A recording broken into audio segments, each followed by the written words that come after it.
Saya kasih contoh. Seorang sahabat Nabi bernama Amr bin As radhiyallahu anhu. Tahu ya? Orang ini dulu musuh Islam. Setelah dia masuk Islam 3 bulan, Nabi SAW membentuk pasukan untuk menyerang salah satu suku Arab yang memang dasarnya mau menyerang Madinah. Suku ini suku besar. Amr bin As baru masuk Islam 3 bulan, oleh Nabi SAW dijadikan pemimpin perang. Itu menjadi pimpinan perang, komando perang. Dan di dalam pasukan itu ada Abu Bakar, ada Umar, ada Uthman, ada Ali, ada Talha, ada Zubair, ada sahabat-sahabat yang mulia nih. Tapi Nabi SAW tunjuk Amr bin As. Harus dia jadi pemimpin. Dan pimpinan perang, teman-teman, kalau sudah ditunjuk, nggak boleh dimaksiati. Dia bilang berhenti-berhenti, makan-makan, pulang-pulang, perang-perang. Harus dipatuhi. Ini sabda Nabi SAW, siapa yang mentaati pimpinan yang aku tunjuk, dia taat padaku. Siapa yang maksiat, maka dia maksiat kepadaku. Teman-teman sekalian, waktu itu pasukan dikirim, tempatnya jauh, musim dingin. Zaman dulu orang kalau musim dingin hangatin diri. Dan teman-teman kalau tahu, saya subhanallah waktu hadapin musim dingin di Madinah karena 7 tahun di sana. Kalau musim dingin dan kita pergi ke daerah padang pasir, teman-teman, luar biasa, menusuk ke tulang. Dingin sekali. Sampai di kampus saja, di kampus sudah masuk kota Madinah, banyak bangunan ya. Itu kalau kami mau tidur, biasanya saya dulu pengalaman gitu sama teman-teman, selimutnya didudukin dulu. Hangatin dulu. Kalau enggak kayak ditusuk-tusuk sama pisau. Panas. Apa dingin sekali. Apalagi padang pasir nih, luar biasa. Waktu itu dingin sekali. Apa instruksinya Amr bin As? Jangan ada yang nyalakan api. Nggak boleh ada yang nyalakan api. Umar bin Khattab tahu, ini Amr bin As ini. Kalau bahasa kita anak kerucu nih. Baru masuk Islam 3 bulan mau ngatur-ngatur gimana nih? Dan dulu musuh Islam ini. Amr bin As ini perlu antum tahu ya radhiyallahu anhu. Beliau diutus oleh Quraisy ke negeri Habasyah untuk menjemput Ja'far bin Abi Thalib dengan teman-temannya. Kembali ke Mekah baru untuk disiksa. Tapi dia masuk Islam di tangannya Najasyi. Kaget dia, kok Najasyi raja itu bisa masuk Islam? Akhirnya dia belajar dia masuk Islam gara-gara itu. Kata Umar, hai Amr, dingin. Kau larang bakar api, gimana ceritanya? Kata dia, instruksi kok nggak boleh bakar api. Coba bayangin. Umar bin Khattab ini satu kali di box Amr ini bisa mati. Orangnya tinggi besar. Emosi Umar, tapi ditinggal. Ke Abu Bakar, ya Abu Bakar. Amr ini nggak, apa ini anak baru kemarin masuk Islam. Sudah gini instruksinya gitu. Abu Bakar bijak. Hai Umar, Rasulullah SAW tidak menunjuk dia. Sementara ada kau dan ada yang lain-lain kecuali memang dia yang paling pantas. Ikuti dia, berarti mengikuti Rasulullah SAW. Diam, sabar. Umar sabar. Besok pagi menjelang subuh, pimpinan perang teman-teman itu dia yang harus jadi imam. Gak boleh orang lain. Ada Abu Bakar, ada Umar, ada Uthman, ada Ali, hanya penghafal Quran semua ini. Ulama besar, gak boleh, harus Amr jadi imam. Memang sudah begitu. Hukum syar'inya begitu. Subhanallah, Amr bin As mimpi junub. Ya, ini kisahnya begitu. Amr bin As mimpi junub. Waktu dia keluar, minta dia bawakan air oleh beberapa pasukannya, gitu kan? Umar tanya, kenapa Amr? Dia bilang, saya junub. Gitu kan? Kemudian waktu dia pegang air, dingin. Kata Amr, saya mau tayammum. Saya mau tayammum. Kata Umar, ada air, nggak bisa tayammum. Kata dia, saya mau tayammum. Ini masalah lain lagi. Tadi malam sudah buat orang kedinginan. Sekarang ada air, mau tayammum. Ini orang baru masuk Islam, mu'allaf ini. Umar sudah jengkel nih. Abu Bakar lagi. Gimana nih Abu Bakar? Ingat. Ini utusan Rasulullah SAW. Jangan kau bantah. Baiklah. Jadi Amr bin As jadi imam, mandi tayammum. Padahal ada air. Ini luar biasa. Ya. Sudah selesai sholat. Kata Amr, saya takbir, serang. Takbir, serang.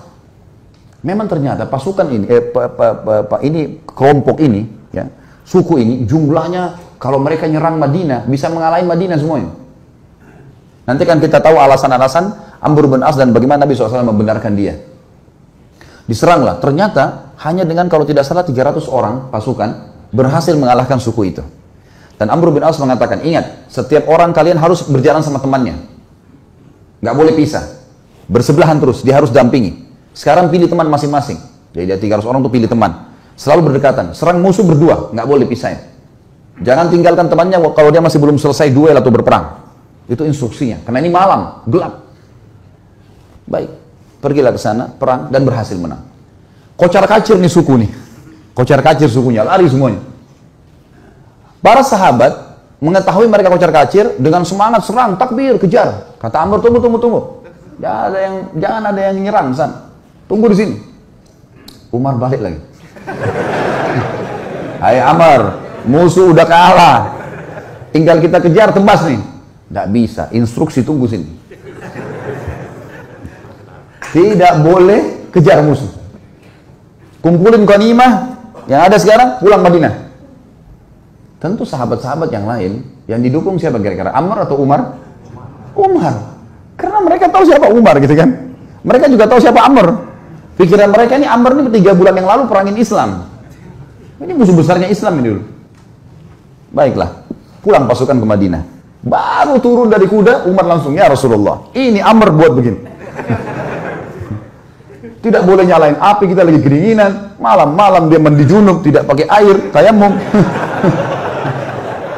Kemudian musuh kalah, kita dilarang pergi tangkap musuh. Padahal itu kan ghanimah. Musuh yang lari itu kalau ditangkap kan jadi hamba sahaya. Bisa diperjualbelikan. Lalu Nabi SAW tanya di depan mereka semua, hai Amr, keluhan sudah sampai kepadaku. Apa jawabanmu? Ya Rasulullah, pasukan suku yang kita serang ini adalah suku yang jumlahnya, kalau semua berhasil menyerang Madinah keesokan harinya, habis kita nih. Pasukan perang jumlahnya banyak. Kalau kita nyalain api, mereka tahu kita ada, habis 300 orang lawan sekian ribu, gimana caranya? Kata Nabi SAW, benar. Lihat, Nabi SAW tidak salah memilih pemimpin nih. Nabi bukan orang bodoh. Wahyu dari langit nih. Yang kedua, kenapa kau mandi junub dengan tayamum? Ya Rasulullah, airnya seperti es. Kalau saya mandi, saya bisa sakit, mati. Saya pemimpin. Kalau saya sakit, saya pemimpin perang. Instruksi Anda, saya pemimpin. Nggak bisa, udara dingin di padang pasir. Maka saya tayamum. Kata Nabi SAW, kau benar. Umar yang tadinya marah, redam. Yang ketiga, kenapa kau biarin orang pergi, nggak ditangkapin? Ya Rasulullah, 300 orang. Lawan sekian ribu orang pasukan ini. Kalau kocar kacir pasukan saya, nyerang sana sini nangkap, kita akan dikalahkan pasti. Mereka bisa tahu jumlah kita, tapi kalau kita ngumpul, kelihatannya banyak. Dan target kan ngalahin mereka. Mereka sekarang sudah takut dan mereka gelap tidak tahu jumlah pasukan kita. Ngapain kita nyerang-nyerang sana? Toh ganimanya sudah ada. Target sudah tercapai, mereka kalah, nggak usah buru-buru itu. Kata Nabi SAW, kau benar. Abu Bakar balik ke Umar. Nah, sudah tahu?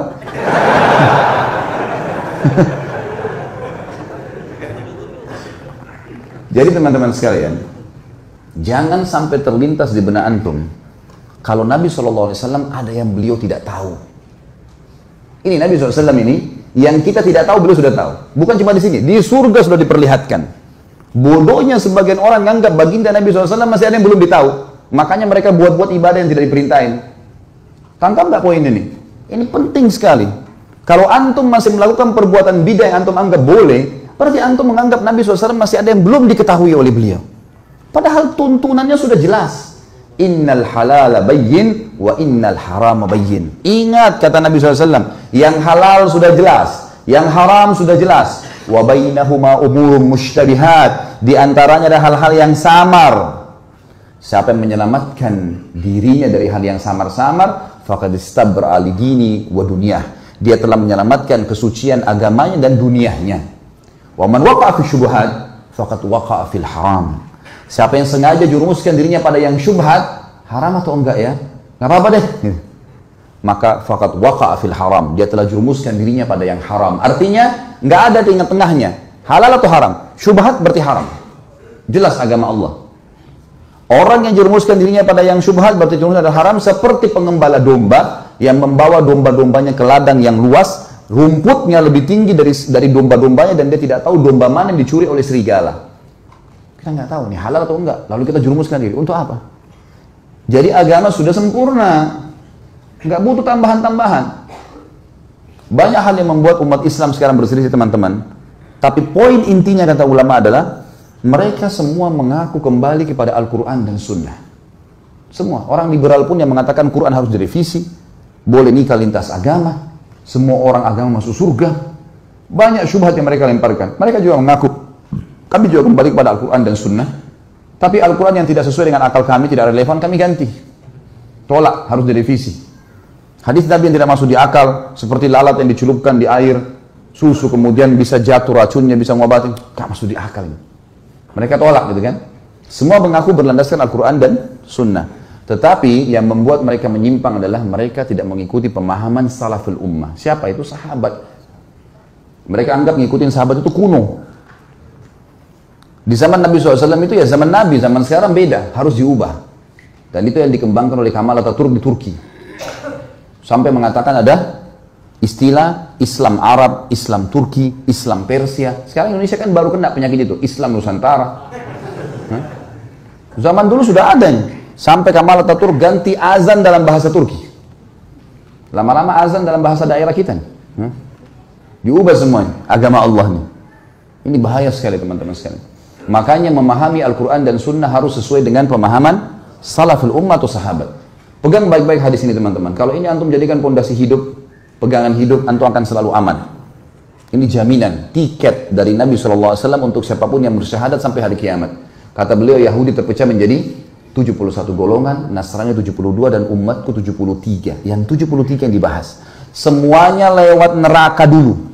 Nanti masuk surga, tapi lewat neraka dulu. Dibersihin dulu dosa-dosanya. Kecuali satu.